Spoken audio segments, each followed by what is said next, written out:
Vrindavan dham, Vrindavan dham, Vrindavan dham, Vrindavan dham.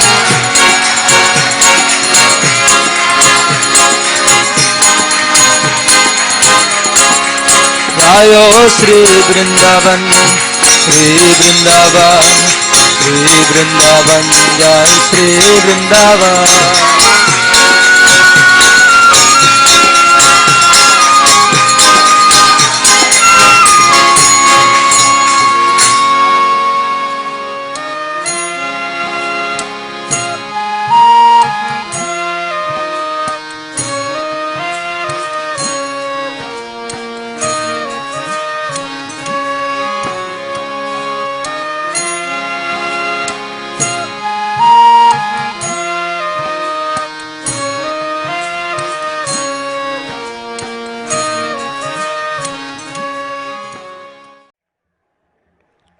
Sometimes when we hide our butter so nicely that Krishna cannot find it, he will pinch our babies and make them cry.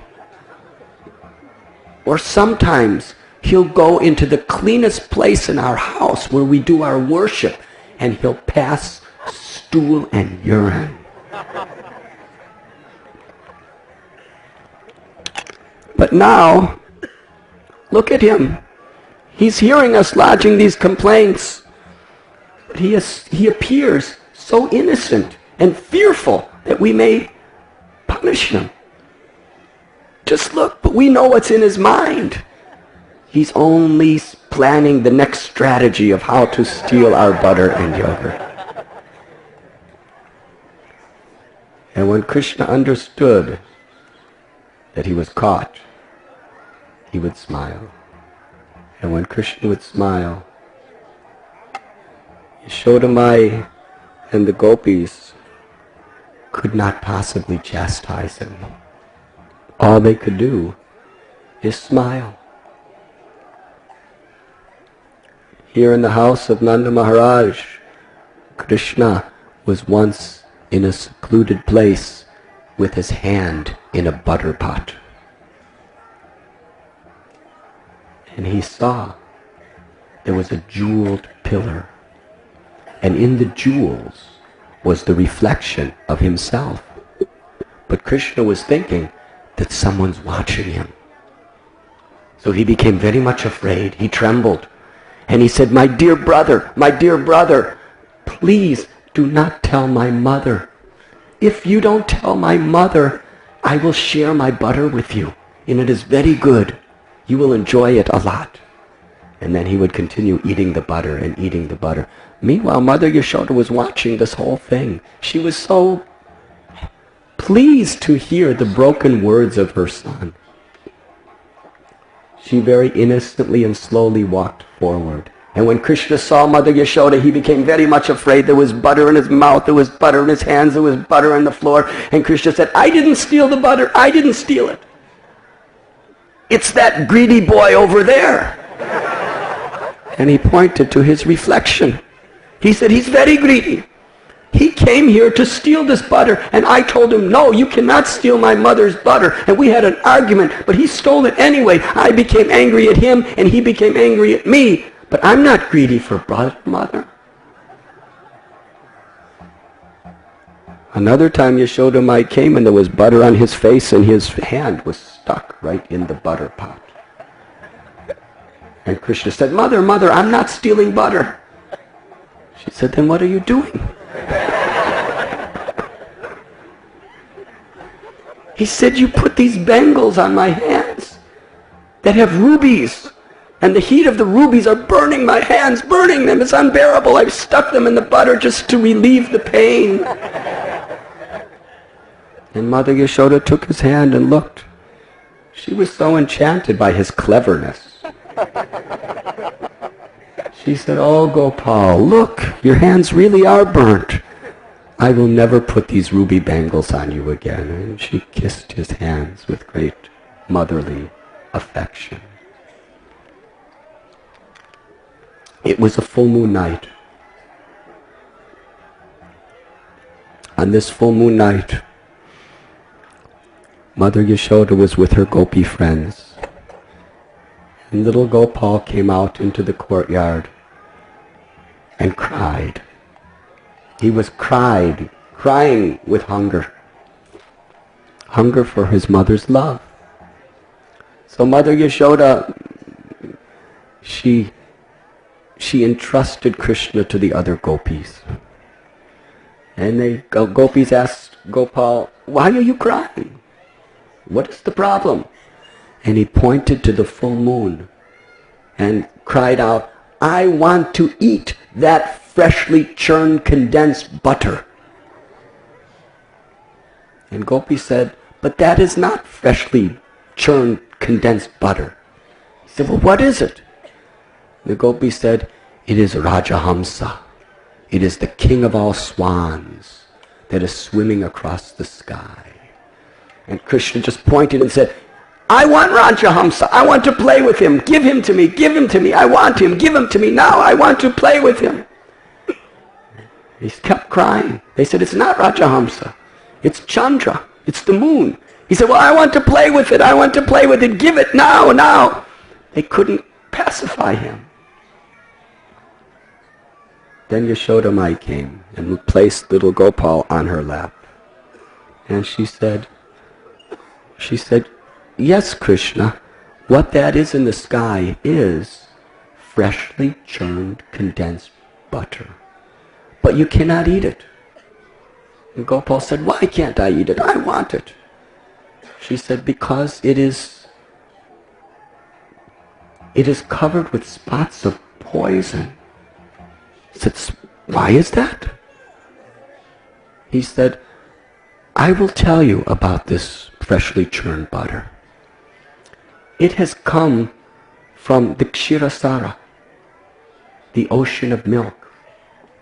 Krishna asked, "Mother, how many cows did it take to fill an ocean of milk?" Yashoda Mai replied that the one who gave cows the ability to give milk is the one who filled the ocean. He doesn't need cows. And Gopal asked, "Who is that, Mother? Who is that?" And she said, "The Lord of creation."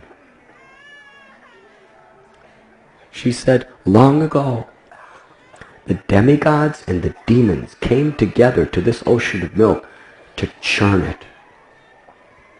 And Krishna became very excited. He said, "Did they churn it the same way you and the gopis churn milk?" And she said, "Yes, they churned it the same way with the churning rod." And as they churned it, out from it came Kalakuta, a deadly poison. Krishna said, "Poison? Poison like what snakes have?" And Yashoda Mai said, "Actually, the reason why snakes are poisonous is because they drank a few drops of that deadly poison." Krishna said, "Please tell me more, Mother. Please tell me more." And Yashoda Mai said, "This poison was so bad that it was going to destroy everyone. And then Mahadev, Lord Shiva, came and he drank that poison just to save humanity. But a few drops spilled out, and this freshly churned condensed butter that is in the sky, it is spotted with that poison.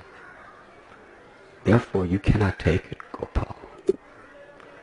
Better you take the freshly churned condensed butter that I have made for you today." Krishna was convinced, and he took his mother's butter, and then late at night, he very peacefully fell asleep. One day, the wife of Upananda, Prabhavati, she came to Yashoda Mai and complained that Gopal's always stealing our butter. He's always stealing our yogurt. He's always creating messes in our houses. What we should understand is this, that the only reason the gopis, churned their butter, milked their cows, or did anything was the hope that Krishna would come to steal it. That was their life and soul. Their lives would be empty and meaningless if Krishna didn't come to their house and steal their offerings. Krishna's the supreme proprietor of everything that exists. He is not a thief like an ordinary thief in this world. If you steal somebody else's property, you are sinful and you have to pay karma. But Krishna owns everything. Anybody who thinks anything is theirs is a thief. Because everything belongs to Krishna. Sarvaloka Maheshwaram. Only because the gopis' hearts are completely pure with the exclusive motivation of giving pleasure to Krishna does Krishna come to accept their love in the form of their butter and yogurt. His stealing from the house of the gopis was their ultimate joy in life. And just to completely immerse their consciousness in remembering this day and night, they would complain. So Prabhavati Devi, she said to Yashoda how Krishna regularly comes to my house and does this stealing, makanchor. And Yashoda Mai said, well, next time he does it, you catch him and you bring him home to me. She said, all right, I will do that. So Krishna came to her house the very next day, and she caught him by the hand and said, I'm going to bring you to your mother. And little Gopal, in his very sweet, broken voice, said, you will regret this if you do. She said, no, I'm going to report you to your mother. I caught you red-handed. Come. And she's pulling Krishna very lovingly. And Krishna, and as they came before Yashoda, Krishna hid under the cloth of her sari. And Prabhavati Devi said, I caught Krishna today. With my own hands and eyes, I have caught him. He was stealing our butter, and I brought him to you. And Yashoda Mai said, oh, my Gopal has stolen butter. Well, where is he? She said, he's right here. She said, well, where? And she saw Krishna was hiding under her sari. So she lifted her sari and said, here he is. And Yashoda Mai looked and said, that's not Gopal. And Prabhavati looked down, and it was her own son. No, the son is very nice. It's all right.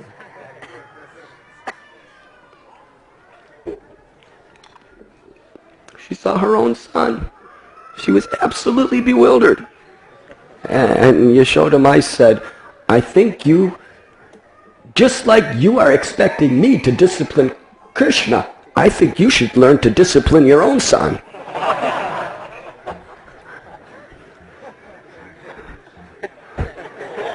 She didn't know what to do. She was speechless. She just said to her son, well, let's go home. And she was walking home, holding the hand of her son. And when they were just down the road a piece, she felt a pulling. And she looked down, and it was Krishna. He was smiling. And Krishna said, you should never do that again. He said, if you ever do this again, try to report me to my mother like this, next time I will take the form of your husband.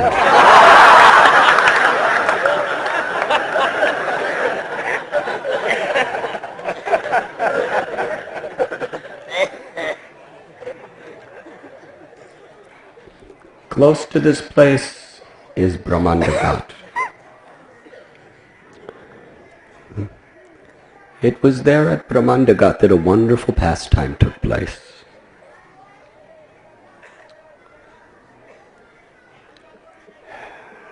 The Vatsalya fault-finding of the gopis have now been concluded.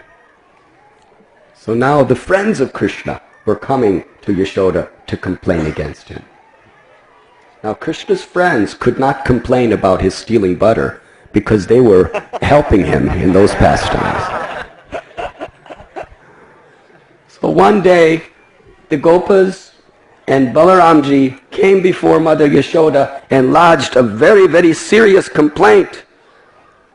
We have seen Krishna in a secluded place eating dirt. Oh, Yashoda Mai's heart was so disturbed, so frightened with the welfare of her child.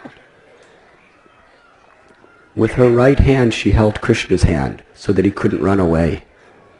And she chastised him. Why have you eaten dirt? Why are you eating dirt? Don't you know that dirt is not good for your health? I'm feeding you so many nice things. Why are you doing like this? And Krishna said that I have not eaten dirt. Now this scolding of Mother Yashoda to Krishna is something so wonderful. Yashoda Mai is scolding that person who Brahma, Shiva, Indra, all the demigods and all the scriptures and all the saints of all the religions throughout all the universes, they are all praising him and glorifying him, and Mother Yashoda is scolding him.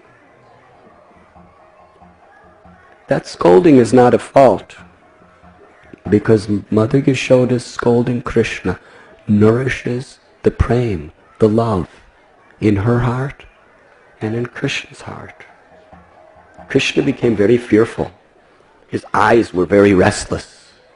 And this fear in Krishna's eyes is an ornament caused by the love of Yashoda. Krishna said, I did not steal butter. I did not eat dirt. I'm sorry. I did not eat any dirt, Mother. And Mother Yashoda said, then why are all your friends complaining that you did? Even Balaram is saying that you ate dirt. If Balaram and all your friends are telling me, then it must be true. Why would they tell a lie against you? And Krishna said, they are liars, my mother. They are liars. If you don't believe me, then you look in my mouth. Now, for children to tell lies like this is very natural. And when Krishna speaks these lies, it nourishes the love, the Vatsalya Bhav of his mother. Vatsalya Bhav and all other rasas spring from prem, or from pure love. That prem rests within the heart of a devotee. And it arises because of Krishna's intimate affection for his devotees. This is a very, very deep secret of what bhakti really is. When Krishna manifests his affection for the devotee, then that causes the love on his devotee to rise, to increase, and to manifest in extraordinary ways. And Krishna's affection for his devotees is why he is called Bhaktavatsal. And our beloved acharyas explain of all Krishna's qualities, his quality of Bhaktavatsal is the greatest. It is the crest jewel of all qualities, because it is his affection for his devotees that brings about the pleasure of all of their loving exchange. Because Krishna's lying manifestation of his Bhaktavatsal, Krishna's lies is the crest jewel of all great qualities. Shri Krishna Bhagavan ki Jai.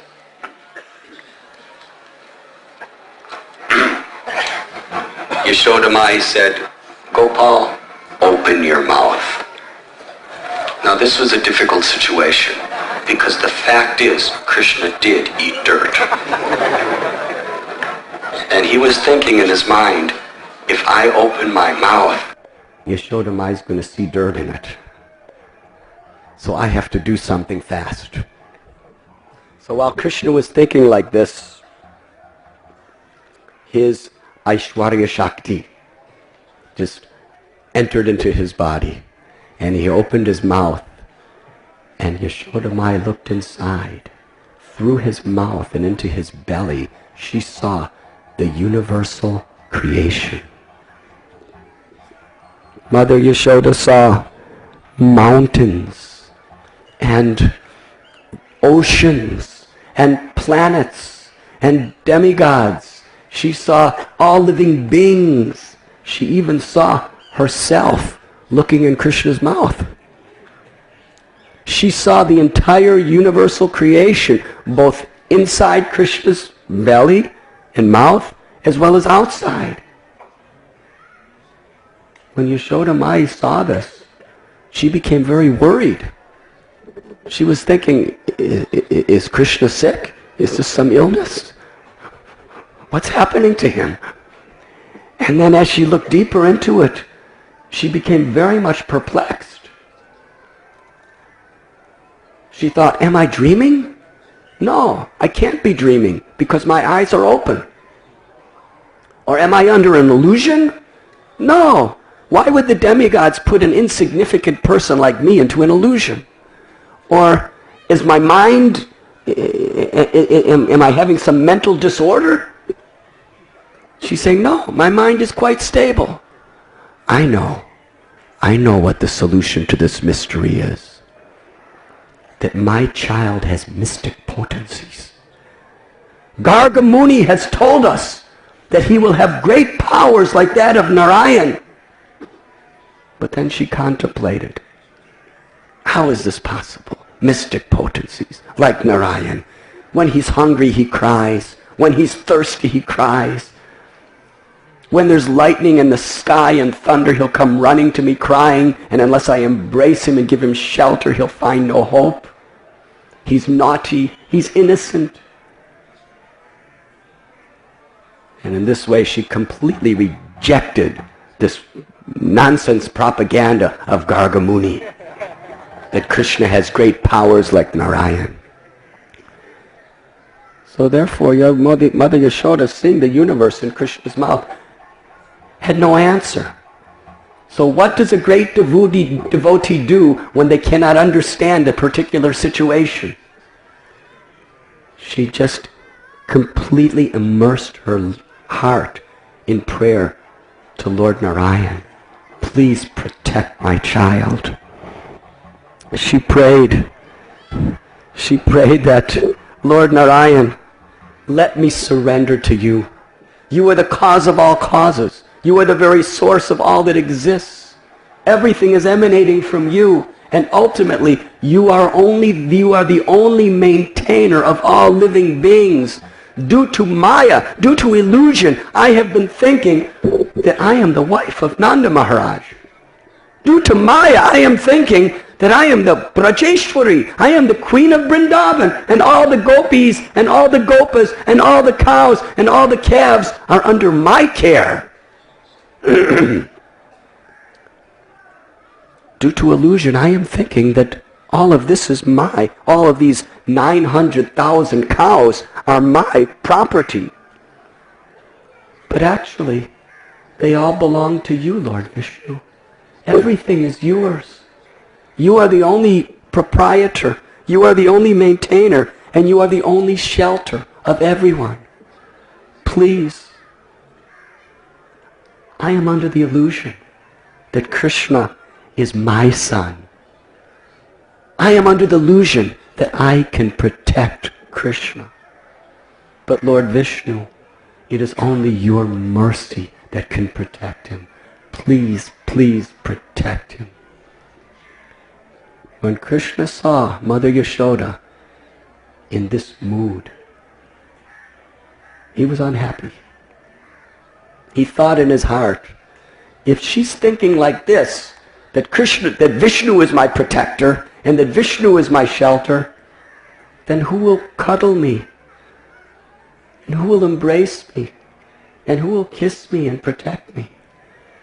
As soon as he thought like this, Mother Yashoda became so overwhelmed with parental affection that she completely forgot everything that she saw in Krishna's mouth. Just like you have a dream at night, and when you wake up in the morning, you completely forget your dream. Krishna closed his mouth and smiled upon Yashoda Mai, and she just embraced him, kissed him, and gave him the milk from her breast.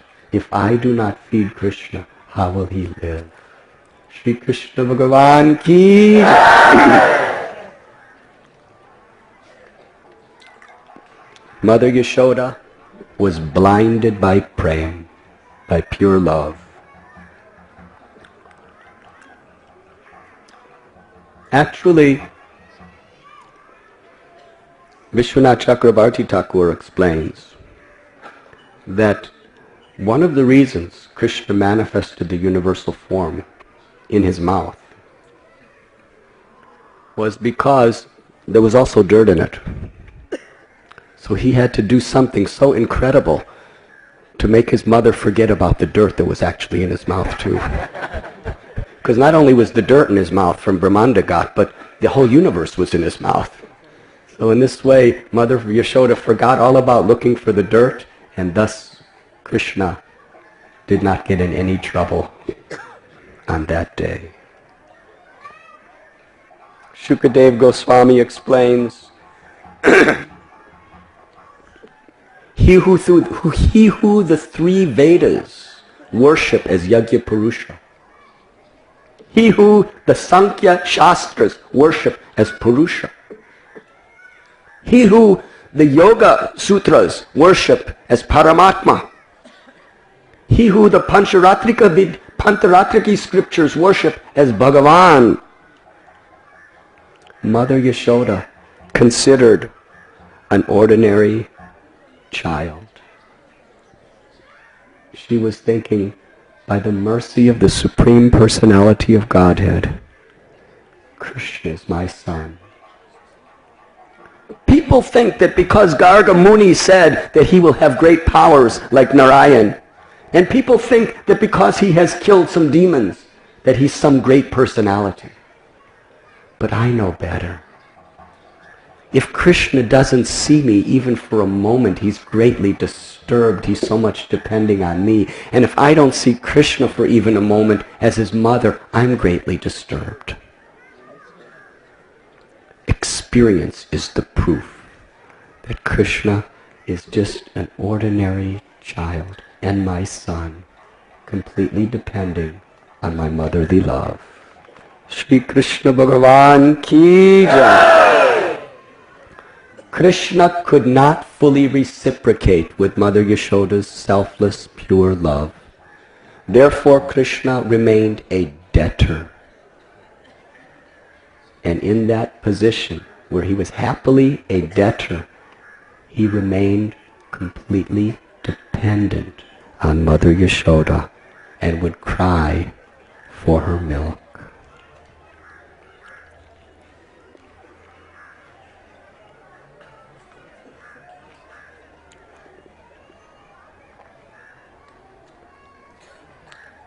One day, a fruit vendor came here to Gokul Mahavan.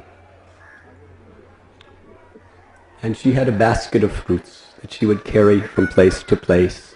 And she cried out very loudly, "Does anyone want to buy any fruits? I am selling fruit today. Anyone who would like fruit, please come." So little Gopal, he was very eager to get fruit. So he just took a handful of grains to barter for the fruit from his mother's stock of grains.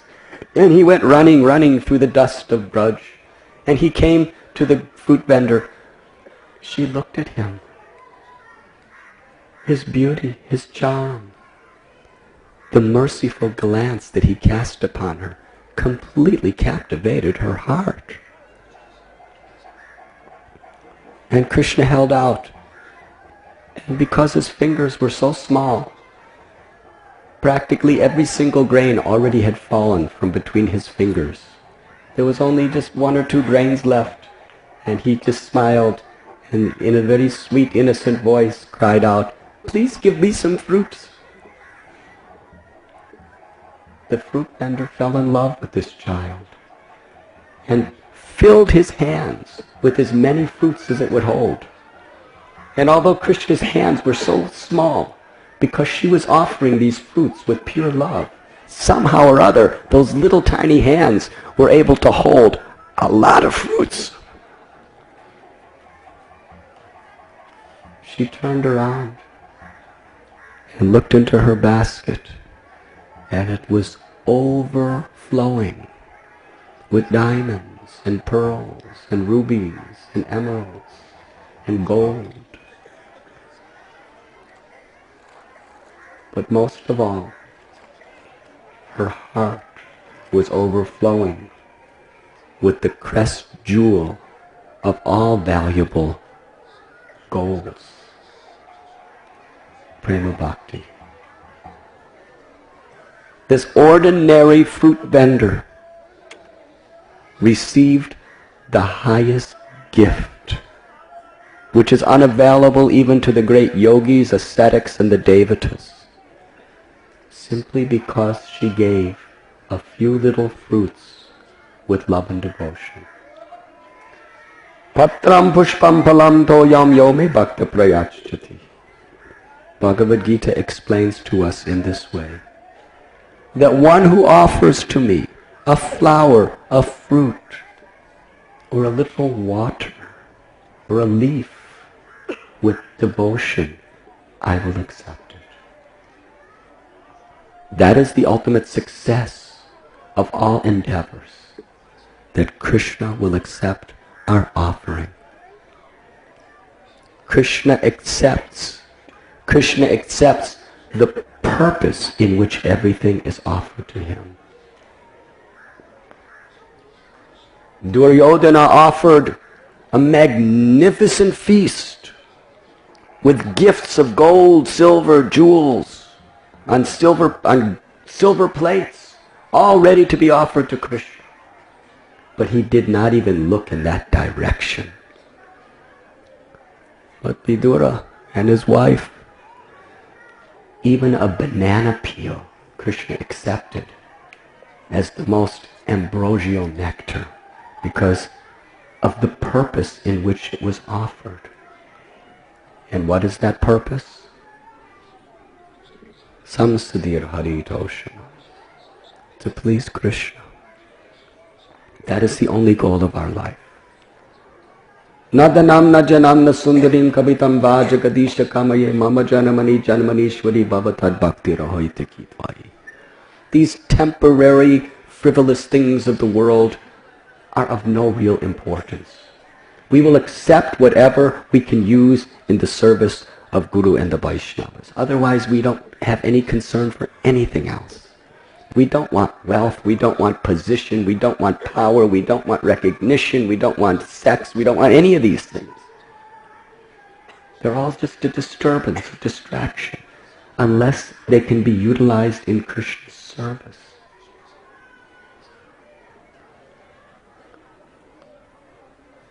If we please Krishna, our life is perfect. If we don't please Krishna, we have wasted our life.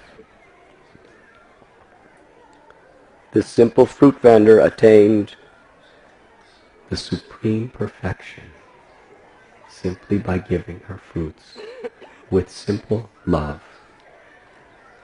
And it is explained in the Bhagavatam that this fruit vendor was a Pulinda. That means she was an uneducated, illiterate aborigine. She was not one of the gopas or gopis. She was just an outcast forest dweller. Aborigine woman. No caste. No education, no prestige, nothing.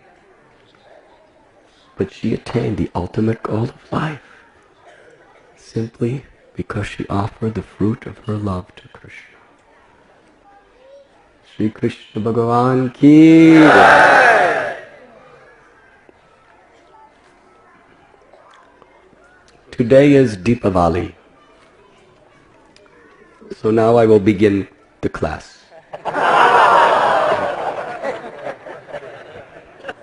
We have thus concluded the introduction to today's class.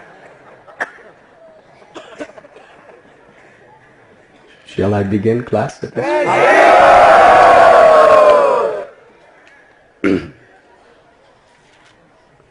One day,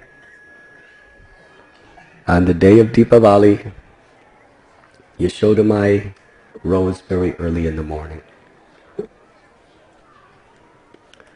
The reason is, before Krishna woke up, she wanted to have very nice, delicious butter for him to eat. Yashodamai went through great efforts so that Krishna would have the most delicious and nutritious possible milk, yogurt, ghee, and butter. Nanda Maharaj had 900,000 cows. You could say countless cows. Of them, there were 7 or 8 which were the best of all the Kamadhenu cows.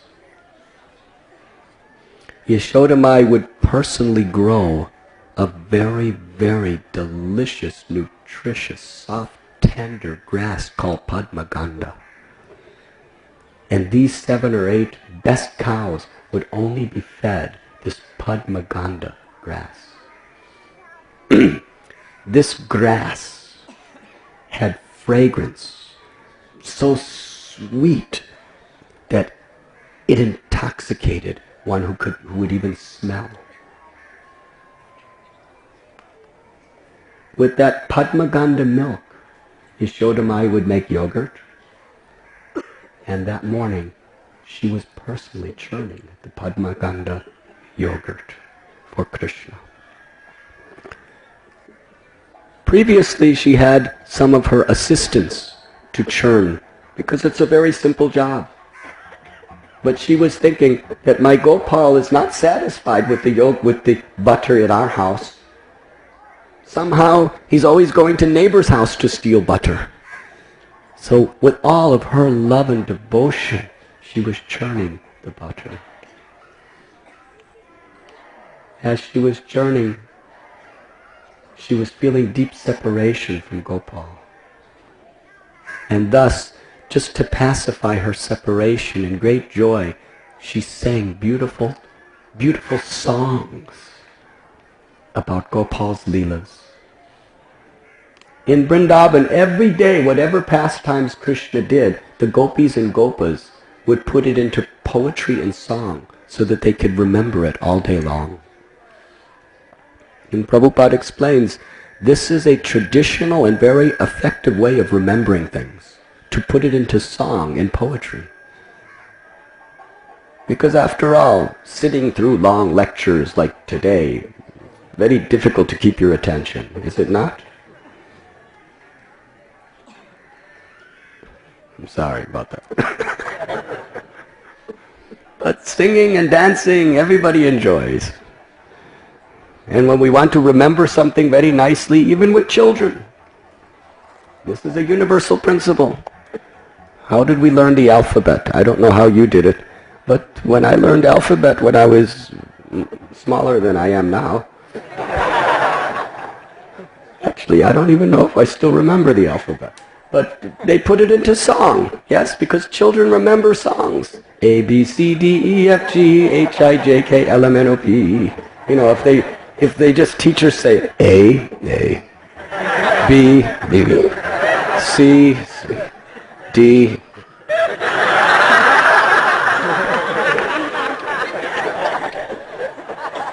But they teach it in a fun, happy way. A, B, C, D, E, F, G, H, I, J, K, L, M, N, O, P, Q, R, S, T, U, V, W, X, Y, Z. Put it into song and you learn very nicely. It's easy to remember. So the Brajabasis, everything Krishna did, they would make beautiful poetry and beautiful songs so that they can day and night always remember Krishna. So Yashoda Mai was singing beautiful songs about Krishna's Leela as she was churning the butter, and because she was singing so sweetly, the bangles on her wrists were like karatals, keeping in time with the kirtan, as she was singing Krishna's glories. Yashoda Mai had a beautiful saffron yellow colored sari. And as she was churning, she began to perspire. And the malati flowers which were in her hair, they were thinking that Yashoda Mai has so much love, so much love. What are we doing on her head? We should fall at her feet. So thus the flowers fell from her head and fell onto her feet. And as she was churning the butter, singing the glories of Krishna, in her motherly love, her breast began to offer profuse milk. Now when milk started coming from Yashoda Mai and she was chanting his names, Krishna, who was in the next room sleeping, woke up. He woke up hungry for his mother's love. Krishna came, and with one hand he held the churning rod to tell his mother that enough with this churning. I will not allow you to continue. And with the other hand he pulled on her sari and looked at her to tell her that he was hungry for her milk. Mother Yashoda smiled upon him, and she embraced him, placed him on her lap, and fed him the milk of her love. At that time, she heard that on the stove the milk was boiling over. That was not ordinary milk. That was Padmaganda milk from the best of the cows. And she was preparing a nice preparation for Krishna's breakfast. So she put Krishna's down and ran to save the milk for Krishna's pleasure. But Krishna became very angry. And with his upper teeth he bit his lower lip. Jiva Goswami explains that his white teeth represent the mode of goodness and his red lip represent passion. So we must curb our passionate mood with the mode of goodness. Not that Krishna is like that, but he's teaching us a lesson. He bit his lip and he was angry. And he wanted to demonstrate his anger to his mother. So while his mother was away, Krishna picked up a stone and cracked the pot of yogurt that Yashoda Mai was churning. And then he ran into the next room.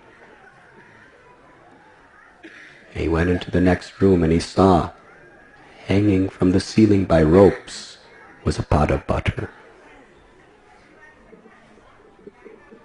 So he took that butter. And then he went just outside and he turned. There was a turned over wooden grinding mortar, and he sat on that mortar with the pot of butter.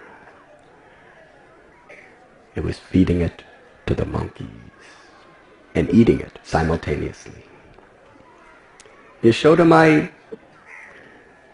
after saving the milk, she came back, and there was no Gopal, but there was a big mess. The clay pot was broken, there was a stone there, and she smiled. I know who has done this. It is my Gopal. This is the work of my son. So she followed the butter footprints of Gopal. She followed one butter footprint after another, after another, after another. Then she saw from the rafters the pot was gone, and she continued to follow the footprints, and there she saw from a little distance Gopal on the top of an upside-down wooden grinding mortar, feeding butter to monkeys. But while he was doing it, his eyes were moving around, very fearful, terrified that his mother might catch him. Yasodamai picked up a stick and very quietly walked. Suddenly, the monkeys saw her. They all started jumping out windows and running outdoors, and Krishna was looking very fearfully. What's happening? And he looked, and there he saw his mother right behind him, holding a stick. Gopal, whose eyes were very restless, jumped off the wooden grinding mortar and ran away. He was running, and she chased after him. But he was running so speedy that she was not able to catch him. But she would not give up her effort, because after all, she must teach her child proper manners, and she must protect him from all dangers. She kept running, and Krishna was running, and she kept running. Even the greatest yogis, through their tapasya and their meditation, cannot catch Krishna. Even the greatest scholars or jnanis cannot catch Krishna by their high learning. As Yasodamai was running, she was perspiring. And the flowers on her hair started jumping off. There were two different groups of flowers. One was on Yashodamai's side, and one was on Krishna's side. Those on Yashodamai's side were thinking that Yashodamai, out of her motherly love, wants to catch Krishna, but she can't catch him. Maybe because of the excess weight of us on her head, we're slowing her down. So they jumped off of her head just to make her lighter and faster. But those flowers who are on Krishna's side, they were thinking, she wants to catch Krishna. She wants to bind up Krishna. I'm not going to be a part of this conspiracy. So they jumped off. Ultimately, Yasodamai caught Krishna.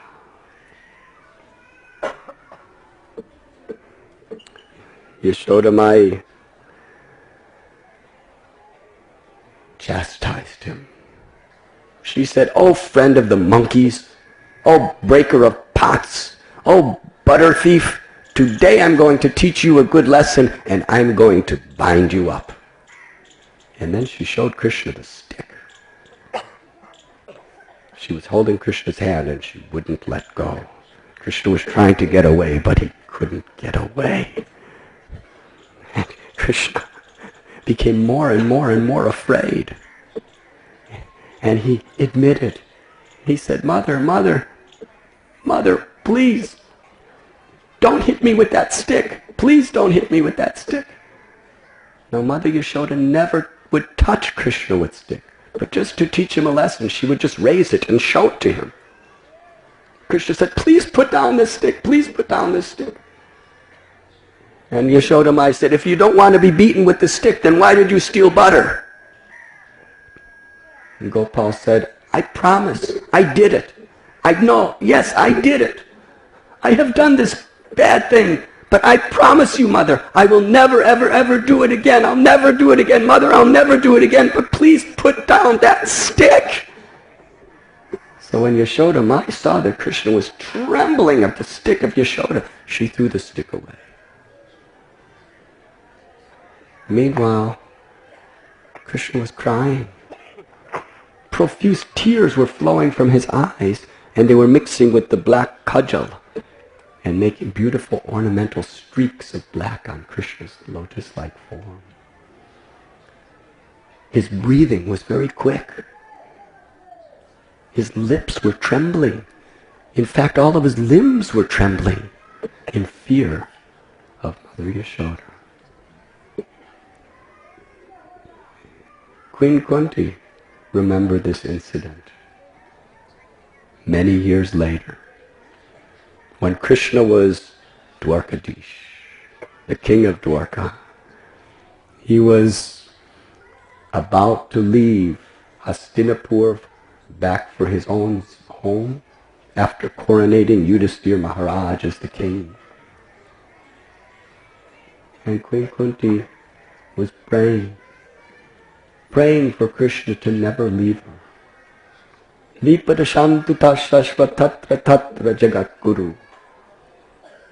Whenever we were in a calamity, you always were there to save us. Let those calamities happen again and again and again so we can always remember you, because in remembering you we never have to see death.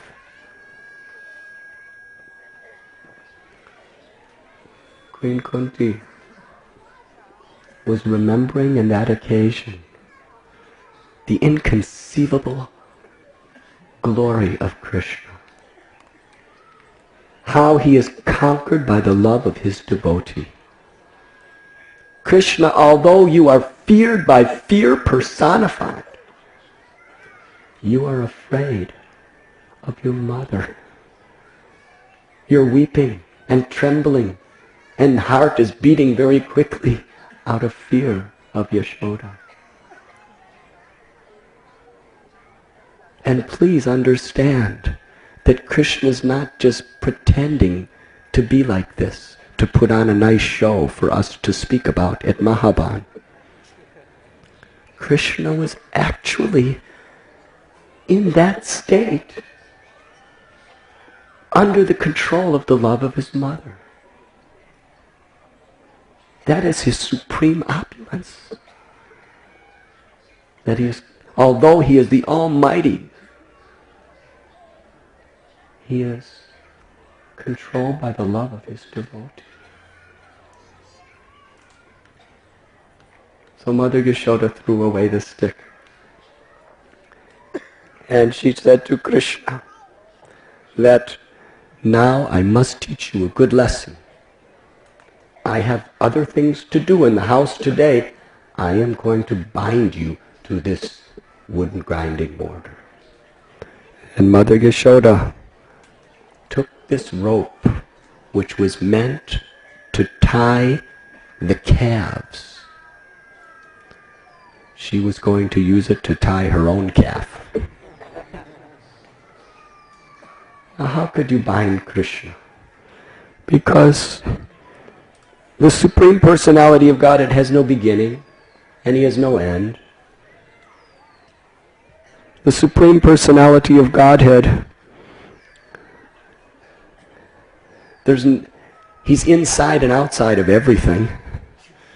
There's no external or internal. There's no front or rear. He's all pervading. He's in and out of everything. And the Supreme Personality of Godhead keeps everyone within the entire material existence bound by the ropes of the three modes of material nature. So how can Yashoda Mai bind Krishna with her little rope? Bind that person who has everyone bound by the ropes of the three gunas? But out of her motherly affection, she wrapped the rope around Krishna's waist. And she found that it was 2 fingers too short. So she tied more rope to that original rope. It was 2 fingers too short. More rope and more rope and more rope. She was tying all the rope in her whole house. And it was still 2 fingers too short. Why was this happening? Krishna was thinking, as his mother's trying to tie him up. He was thinking, I cannot be bound by these ropes today. I must do my daily duties of stealing butter from the gopis' houses. And I want to play with my friends. Therefore, I will not allow her. So every time she took rope and tied it to the original group of ropes, it was always 2 fingers too small. This is Krishna's Vibhuti Shakti. He was manifesting his opulences and his Satya Sankalpa Shakti, which is the energy that he has that fulfills all of his desires. It was not his desire to be bound by Yashoda. Therefore, the Vibhuti Shakti created such a situation that even though she got more and more and more and more rope, and his waist was not growing in any way, it was always 2 fingers too small. Meanwhile, Yashoda, Maya, and all the gopis were smiling, watching. This was absolutely amazing. More rope, more rope.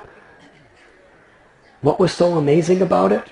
Yashoda Maya was presenting to her gopi friends that what is so amazing about this? That right now there's over 150 feet of rope. And my son's waist is only the size of my fist. And I can't get the rope around it. And what's even more amazing is however much rope, it's always exactly 2 fingers too short. Mother Yashoda was perspiring. It was very, very serious labor. Whatever remaining flowers were on her hair was falling. And the gopis finally told Yashoda Mai, can't you see what's happening? Due to the good fortune that is upon Gopal today, you will not be able to bind him. And Yashoda Mai, she would not accept that. They said, just give up. You can't do it. Can't you see? Every rope in your house is tied together. Just give up this vain attempt. Yashoda Mai, with great determination, she said, even now it is early morning, even if it takes till evening or night, even if I have to gather every rope in all of Braj Bhumi, I am going to find out the extent of my son's waist. And besides that, I must teach him a lesson.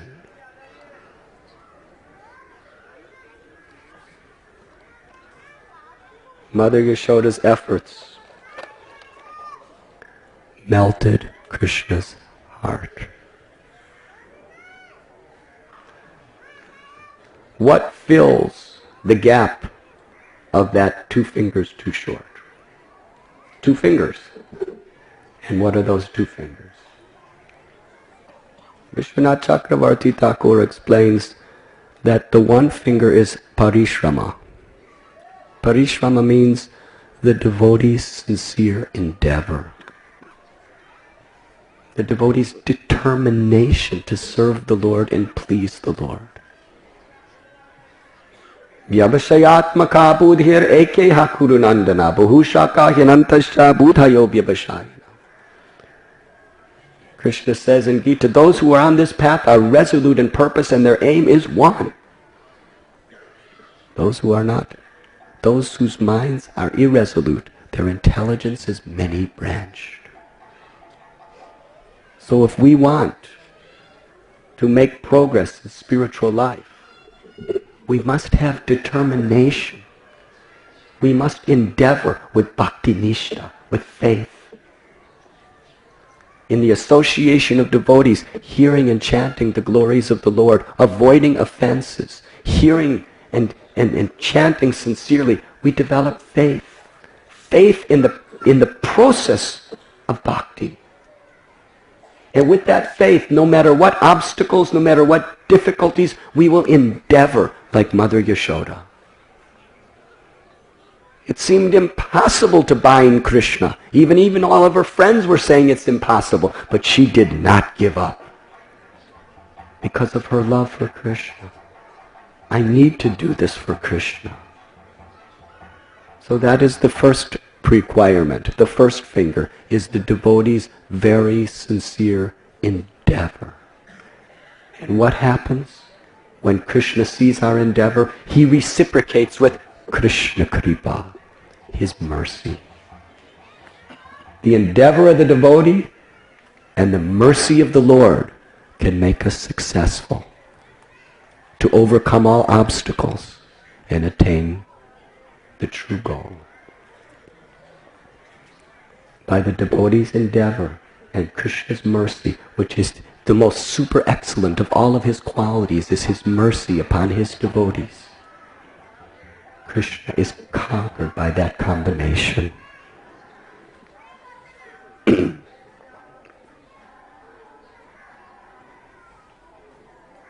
Upon seeing Mother Yashoda's fatigue, Krishna showed the whole world that only pure love can bind him. This highest reality, that Krishna is bound and controlled by the love of his devotee, is the Lord's most beautiful ornament. Krishna controls the whole universe, including Brahma, Shiva, Indra, all the planets. But yet, Krishna is under the control of his devotee's love. Krishna is Atmaram, which means he is completely self-satisfied. But yet he's hungry for the milk of Yashoda. Krishna is Aptakama, which means all his desires are always fulfilled. But Krishna is always desiring the prem, the love of his devotee. Krishna is the personification of peace. But we find in this story, Krishna becomes very angry. Krishna is the master of Lakshmi, the goddess of fortune. But here we find that he's stealing butter like a beggar. Krishna's death personified, fear personified. But yet he's crying and trembling in fear of his mother's stick. Krishna can travel faster than the speed of mind, but yet he's caught by Mother Yashoda. Krishna's bliss personified, but he's crying uncontrollably in sorrow. Krishna's all-pervading, but he's bound by the rope of Yashoda Devi. Thus Krishna reveals that he is controlled by bhakti. And this is not an imitation. That is why it is so astonishing. Krishna was tied to the grinding mortar by Mother Yashoda to teach the highest lesson to all the world for all times to come. Bhaktyatvanyaya shakya aham vidam vidur. That it is only by undivided devotional service that I can be understood as I am. Yashoda Mai went to perform her duties. Krishna wanted to do another naughty activity. So he crawled. And little child Krishna, who was only at the time about 3 years and 4 months old, he was crawling, and with the rope tied to his belly, Damodar, the wooden grinding mortar was dragging behind him. And he saw 2 huge Arjuna trees that seemed to be reaching to the sky. These trees were thousands and thousands of years old. Krishna crawled right between those trees. The grinding mortar became stuck. And Krishna made one little pull.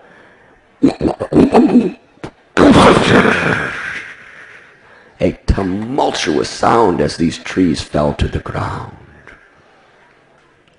And 2 demigods, Nala Kuvera and Manigriva, appeared from these trees. Haribo. Beautiful, effulgent personalities, they offered prayers to Krishna. The story of Nala Kuvera and Manigriva, you know, they were sons of Kuvera. That means they had a very high birth. Son of the treasurer of the demigods. They had beautiful bodies, youthful. very intelligent. Janmaishvarya Shruti Shivya Edamanamatapuman. Queen Kunti said there's four material opulences that are great disqualifications for spiritual life. High birth, physical beauty, knowledge, and beauty. Huh?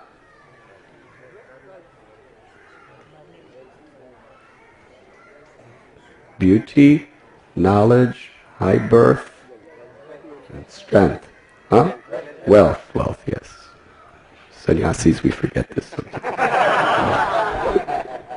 Wealth. So they were the sons of the treasurer. They had wealth.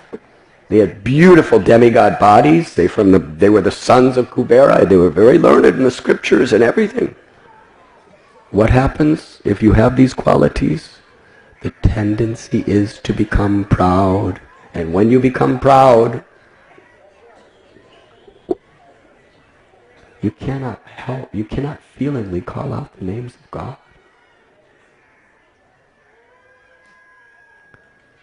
So Narada Muni saw their pride. They were in a lake near Kailash, bathing with beautiful ladies, showing off so nicely. And the ladies got out when they saw Narada Muni and dressed themselves, but Nala Kubera did not even respect a saintly person because they were so proud. So Narada Muni, out of sympathy for them, cursed them that if you like being naked, then stand naked as trees.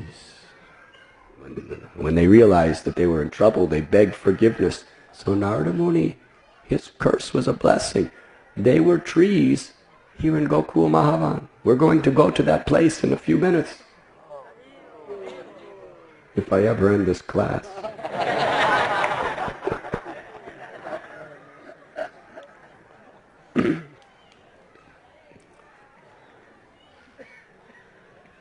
Narada Muni put them in a place where they could personally witness Krishna's Leela. They were standing there in a miserable situation for thousands and thousands and thousands of years, but ultimately they became purified through the process, and they got to see Krishna's pastimes in the courtyard of Nanda Maharaj and became completely purified.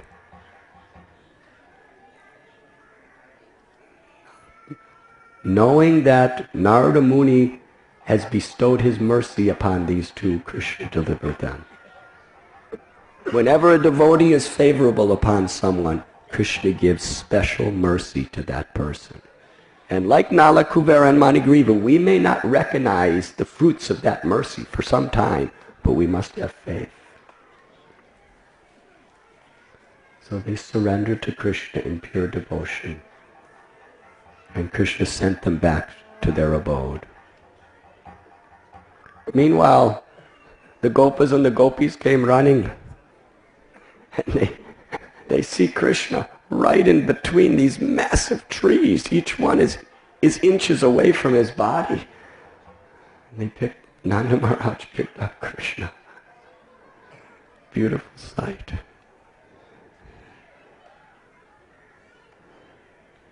After this,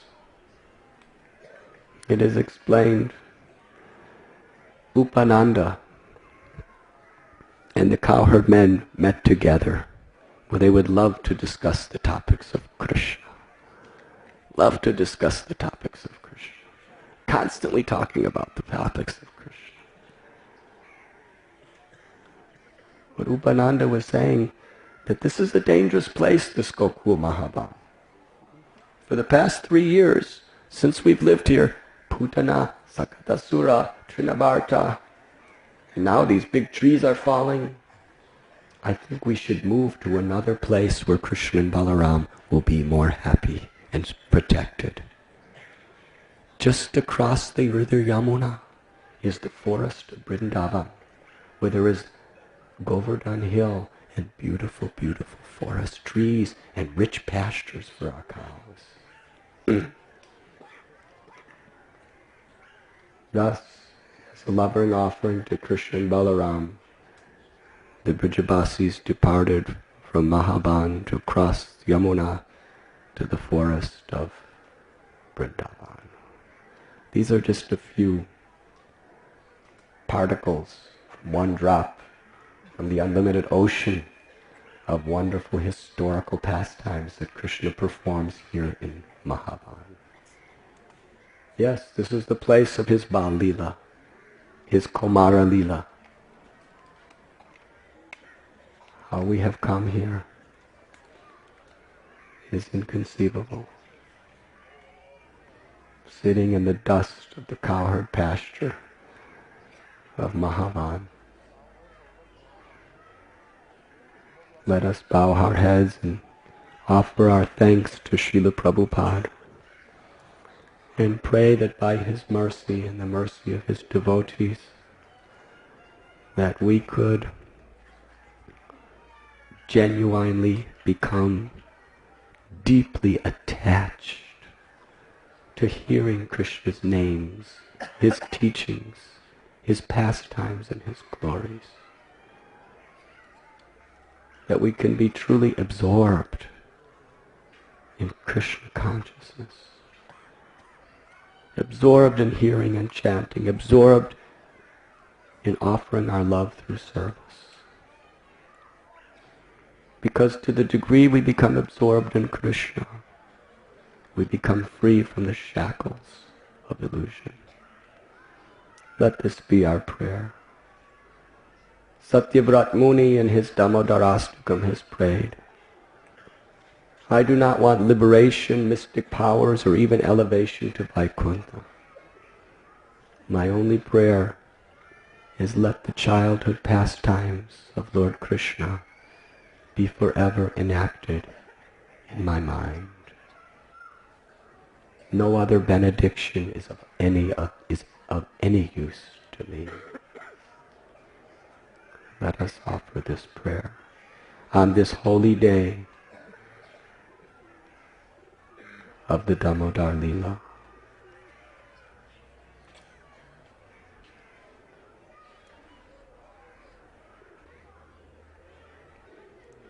Thank you very much.